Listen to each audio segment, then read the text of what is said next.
Hey,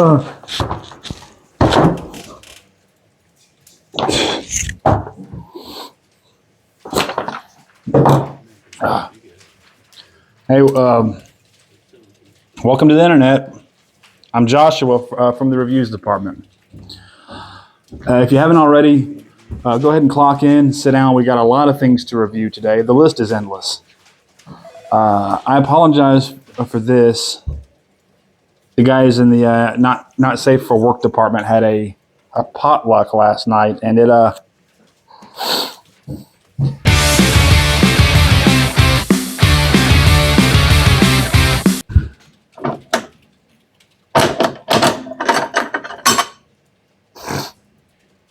really hope this is penicillin. This is the moon. Hey, am I going to the moon? This is ground control to me. Reviews, this is Joshua. What do you mean we don't have a budget to go to the moon with the internet? Can't you just like sell everyone's private data or something? Whatever. Well, it looks like we're not going to the moon is a large, round celestial satellite that orbits the Earth, visible primarily at night due to reflected light rays from the sun. And one thing is for certain, this thing acts like a goddamn bat signal for werewolves. But where did it come from? Seeing as how smartphones and people to hold them didn't exist long enough ago for us to have recorded happening, we have to rely entirely on scientific evidence that we can observe and test, and then compare to the formation of other similar bodies in the cosmos.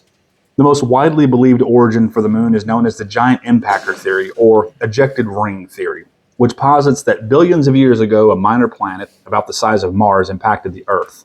This impact launched superheated material from both planets up into an orbiting disk or ring. This material eventually came together with the help of gravity and inertia to create the moon we have today.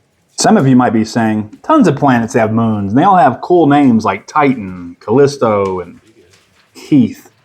So why is ours just called the moon? That sounds lazy. Like pretending to work for the internet and then just naming it the internet. The word moon is derived from the Old English word mona, which means month, because for over 5,000 years, humans have been using the skies to track the precession of time.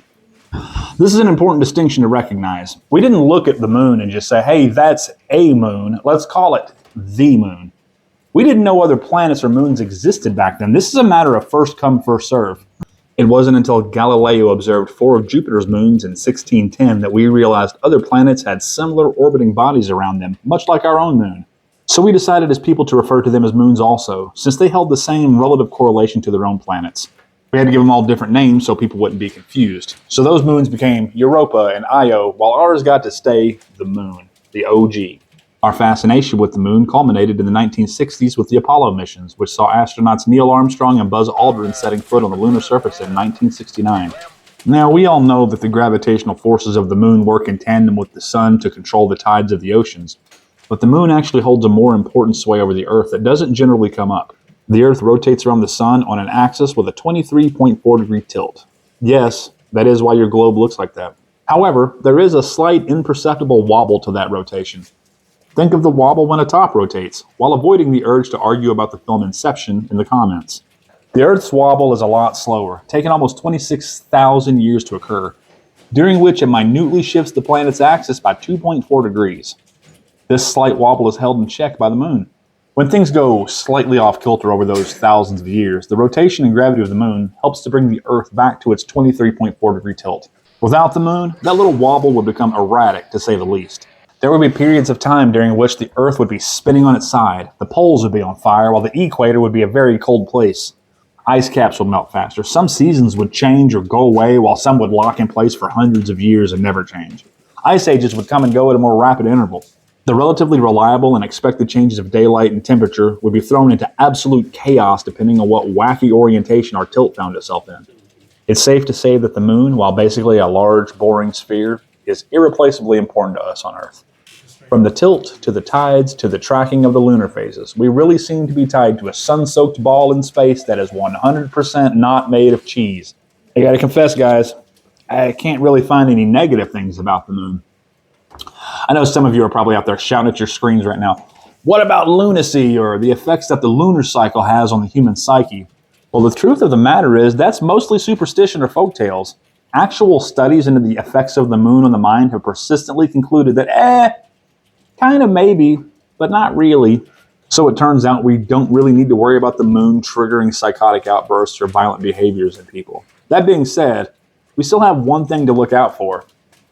Motherfucking werewolves. And with that, I'll give the moon a TardiGrade of 99 out of 100. And then I got to high school, and that's when I really started skateboarding a lot. You know, hanging out with those guys. That led to smoking, and the smoking led to drinking, which is how we get to where we are today, with a crippling addiction to shrimp. Look at this, we're only 3 episodes in and we're already getting letters from viewers. This one comes from Nolan via Facebook, who says, "Hey, in between reviews, you should drop interesting information about yourself." Okay.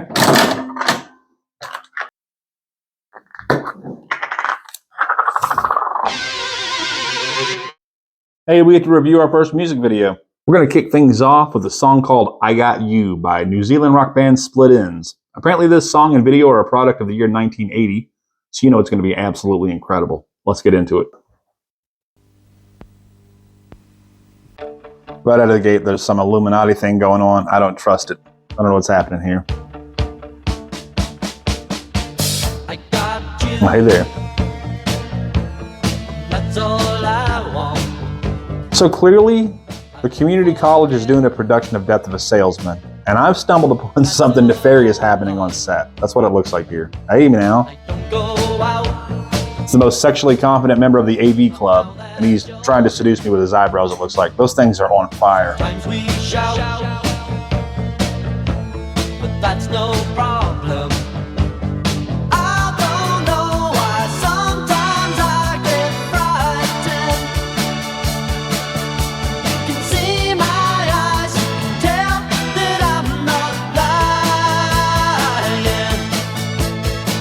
Look at you, you're a pageant.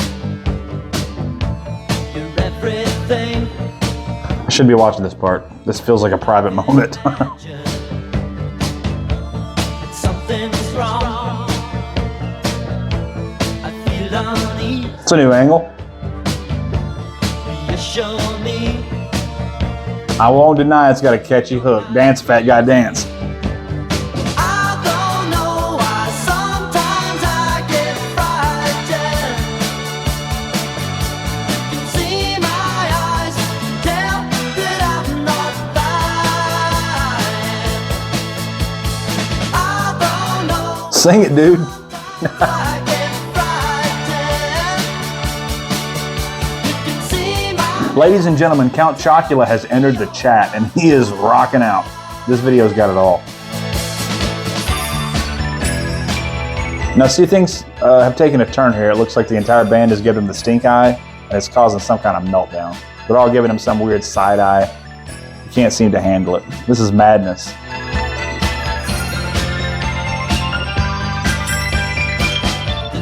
The band has turned their back on him. The situation's critical at this point. when I'm with You gotta recover, buddy. when I'm without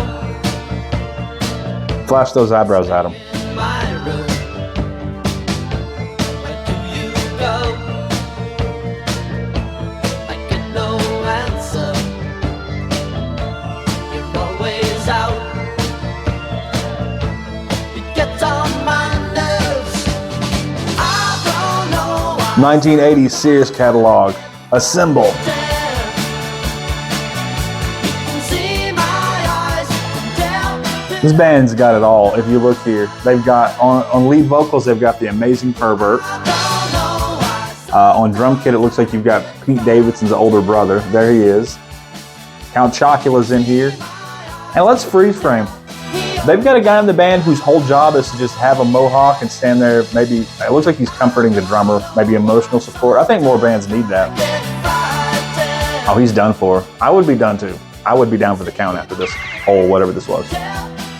Well, that video was somehow super fun, ironically entertaining, and deeply off-putting all at the same time. I will give it this. It evoked some super embarrassing dad dancing for the duration of the entire thing. I'm positive once my kids see this, they will never forgive me. And to that end, I'm going to give I Got You by the Split Ends a TardiGrade of 71 out of 100. We only had a couple of reviews today, but they were both rad in their own ways. For starters, we learned that Dracula had a band in the 1980s, and they were something. We also learned that the internet doesn't have enough money to send a fat 40-something into space, and I'm not at all sad about that.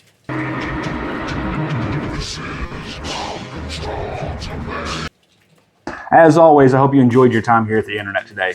I really appreciate your help, and I feel like I'm actually starting to get the hang of this absolutely preposterous, but not at all contrived position. If you haven't already, press the subscribe button to join the workforce so you and I can do this more often. And don't forget to clock out by pressing like. I don't make the rules. Until next time, I've been Joshua from the reviews department, and apparently I have to go talk to HR.